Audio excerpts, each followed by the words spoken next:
Welcome to Security with Dr. KJ. Today we're exploring territory that sits at the cutting edge of defense cybersecurity, where AI agents are making autonomous decisions, where classified and unclassified systems are converging, and where the difference between passing a compliance audit and having real operational security can determine mission success or failure. I'm joined by Alan Westley, Director of Cyber Intelligence at L3Harris Technologies, where he leads enterprise-wide initiatives across classified systems. As founder of Cyber Explorer and a professor of cybersecurity, Alan brings a unique perspective on the cognitive risks of AI, the realities of CMMC, compliance in the defense industrial base, and what it really takes to build secure, conscious organizations beyond just checking boxes. We're going to dig into the compliance trap that catches so many government contractors. Explore what happens when AI agents start making decisions you didn't anticipate, and discuss why judgment and psychological safety matter more than certifications. Alan, welcome to the show. Hi, Ken. How are you doing? Hey, very good. Thanks for joining, and I really appreciate you taking the time out of your schedule to be here with us today. And so let's just jump right into question one here. Is government contractors sit at a unique intersection, protecting sensitive data while navigating complex compliance frameworks like CMMC and FedRAMP. So what is some of the biggest challenges contractors face today that doesn't get enough attention? I think it's the compliance trap, right? When we're talking about CMMC and folks want to know, how do I pass the test, right? And the biggest hurdle I see is trying to get people to understand there's a difference between compliance and actually having an operationalized security plan. So that's one of the biggest traps that I see people fall into. And then there's the other thing we're starting to see with cross domains situations where we have unclassified and classified cybersecurity. They're no longer just completely separated. They're kind of blending together when you start looking at how CUI, controlled unclassified information, and the 871 controls are kind of like a mini RMF. So now we're adding this additional rigor around our unclassified environments. And so now you have this bridging that's happening between classified systems and unclassified systems. And sometimes there's this spillage of data between the two. And how do you control that? So that's another area. And then there's one more area is I see that we struggle with the whole shadow IT reality, right? Right. We've got operators in our environments that are using tools and using software, trying to get their job done, not malicious, but they're outside the IT organization's infrastructure and out of that awareness. And what the funny thing is when you have, programs operating in that way, they're trying to meet their deliverables, they're trying to meet their goals, they're trying to get, cost schedule and timing and delivering their products out the door, and kind of security takes a back seat until something bad happens. Yeah. And then when something bad happens, it's like, where's my IT organization? Right. So, trying to run that gamut is one of the things that I see a real problem. That's a structural misalignment, focusing on how, incentive structures reward checkbox compliance over operational security. No, I love that. I think you said a lot of good things there. And so, if someone was starting a CMMC journey, what would you say to them? How would you help them prioritize, what most of these organizations and what you just outlined people overlook? Scoping, especially when you're talking about small businesses, small, medium businesses, they're the lifeblood for the DIB. I'm going to be speaking to you mostly through that lens because that's where I work.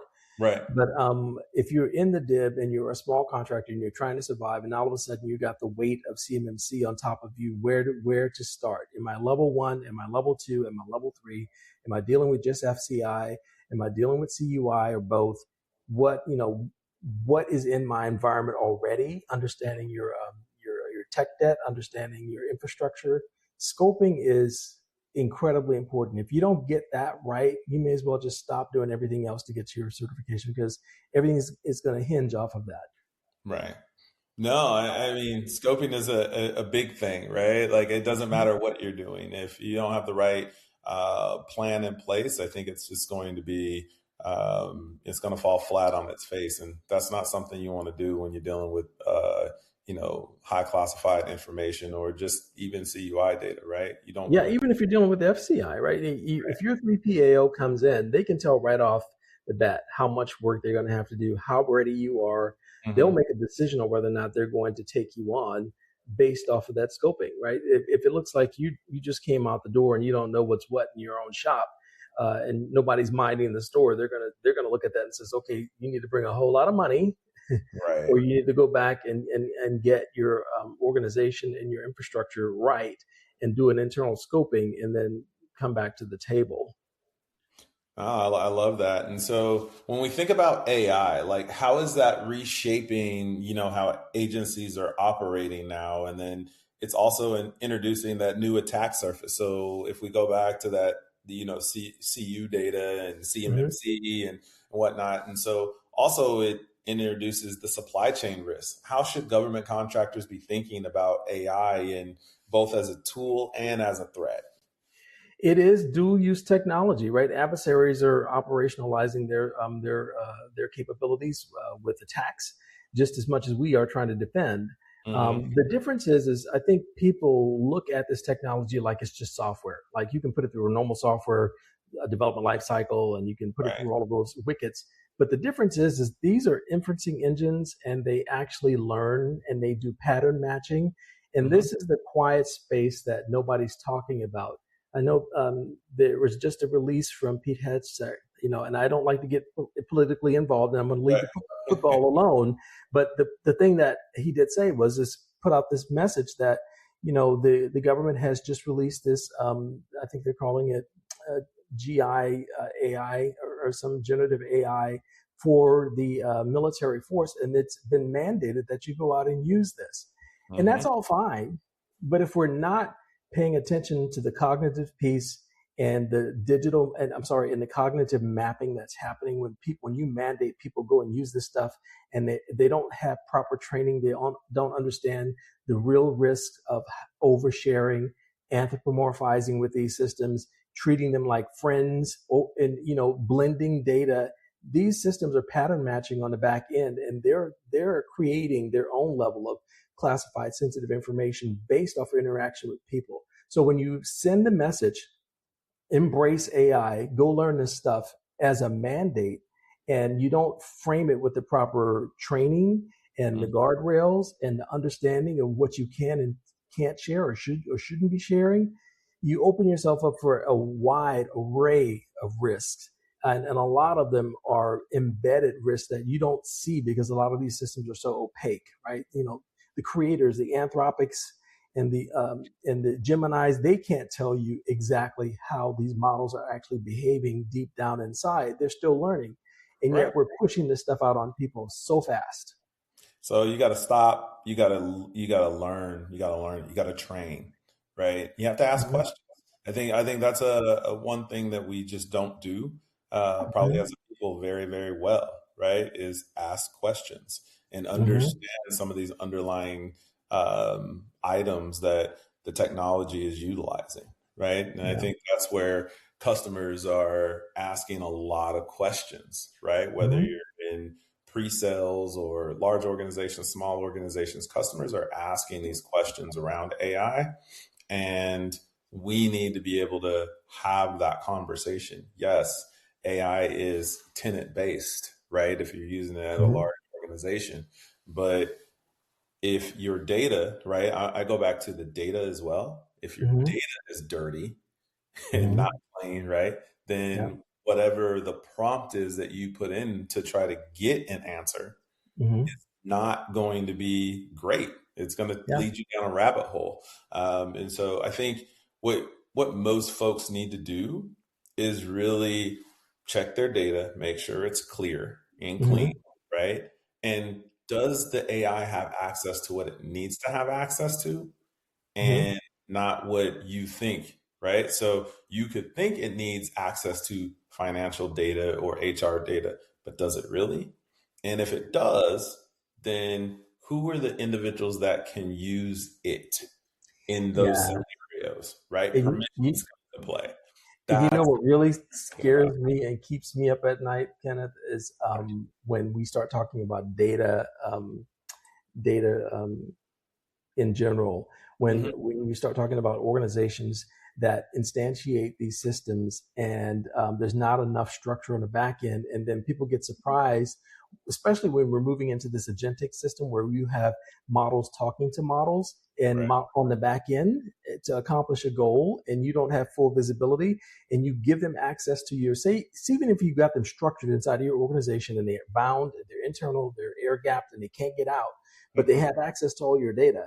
If you Yeah. haven't done the right segmentation, now Mhm. you've got, you know, Amanda down in data processing that's got access to financial records because it's all one big data lake and the segmentation has been set up properly.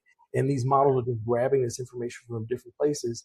And we already know when you're talking about engineers, they're smart people, right? Mhm. And if you give them guardrails and you don't have the proper plumbing underneath to enforce those guardrails, they will find a way to get to the answer that they're looking for. And if it means I got to go through finance and I've got to go through, payroll and I've got to go through X amount of places to get to my answer, oh, well, I do. Oh, and along the way, I'll see all these things I'm not supposed to see. So Right. that's what I think is what we wrestle with.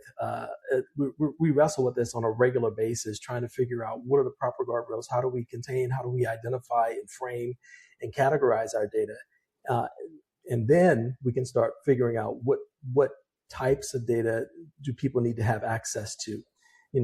These systems, when you talk about the basic agentic systems, basic AI systems are non-deterministic, right? And they're pretty much, you ask a question, you get an answer. But when you start moving down the path and getting to agentic systems where they're actually performing tasks and they're actually collaborating with one another, Right. they need context, right? Mhm. And they will grab context from wherever they can. If you're not giving it to them directly, they'll infer it or they'll go and find it from somewhere else, and they'll seek their own answer. I'll give you one good example, and I'll get off this topic. No, you're good. I was playing with Canva, right? Okay. And Canva now has what they call agent mode, right? Okay. Was it Canva? No, it was ChatGPT. It has agent mode, right? So I Right. Right. instantiate I've actually seen agent that mode. plugin. Yeah. Between Yeah, the two. Yeah. I've yeah. actually seen I that plugin. hooked it up with my Canva, Mhm. and I said, "Go and create this presentation." Pretty benign, right? And I Right. said, "If you can't create the presentation for any reason, stop." So I watched the agent go because you can see it on the screen, Right. accessing Canva, it goes in that Canva, it went to my, what I call my branding kit, and it Okay. grabbed my logo, but it couldn't put the logo into the presentation for whatever reason. It was Hmm. getting an error. So Okay. it decided that it was going to go out, find another tool that was going to be able to create a logo similar to the one that I was trying to pull and put into the presentation. And I was like watching this happening, like, this is not what was in the instruction.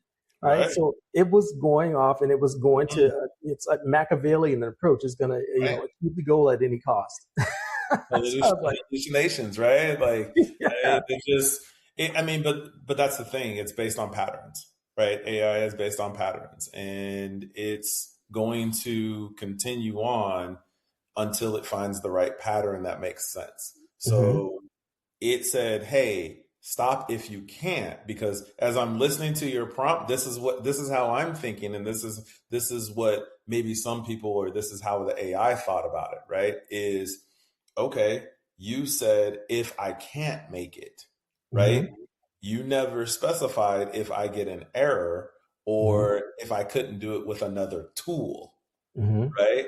So I think being very clear and explicit in what we're doing, but that in my world, because I'm an ex-military guy, we call this army proofing, right? Mm-hmm. And I know you've heard that term a time or Yep. two before, right? Uh-huh.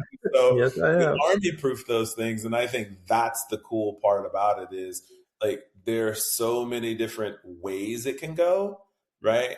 But it is based on the instruction, and that's a really cool example that you just gave there, and I really like that.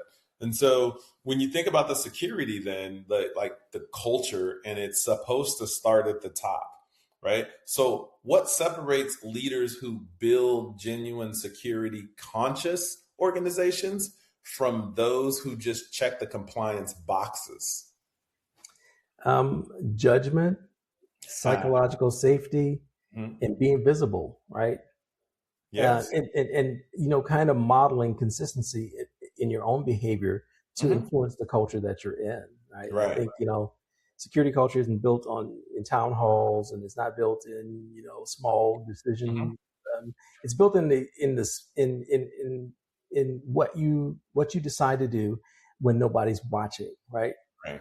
It's the daily discipline that you have to be able to, follow through on different things that you're working on. And those are the patterns that people tag into, and that's what builds trust.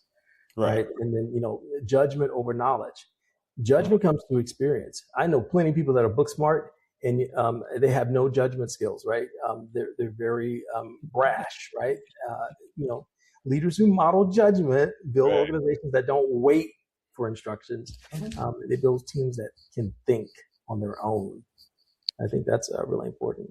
No, I 1000% agree. I think, security is it's a top down thing, but it's an everybody thing, right?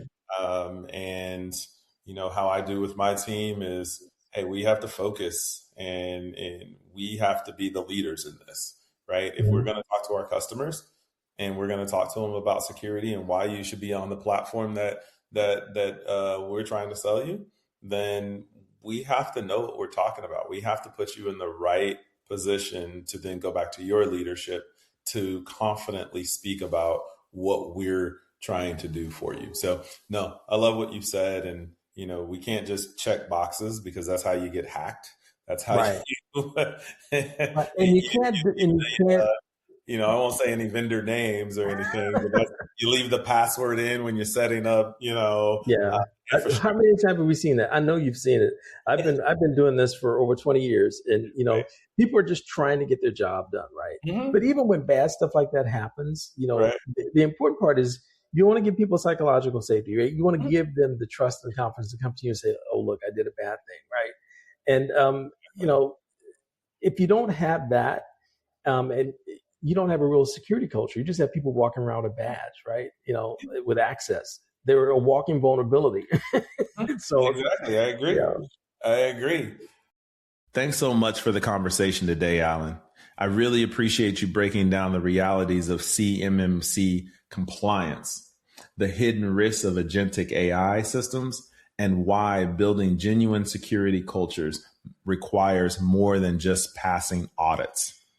For our listeners, working in the defense industrial base or dealing with government compliance frameworks, Alan's insights and scoping the blending of classified and unclassified environments and the importance of judgment-driven leadership are crucial as we navigate this AI-embedded future. If you found value in today's discussion about moving beyond checkbox compliance to building organizations where people feel safe reporting mistakes and thinking critically about security, make sure to subscribe to Secured with Dr. KJ wherever you get your podcasts. Until next time, securing tomorrow, one episode at a time.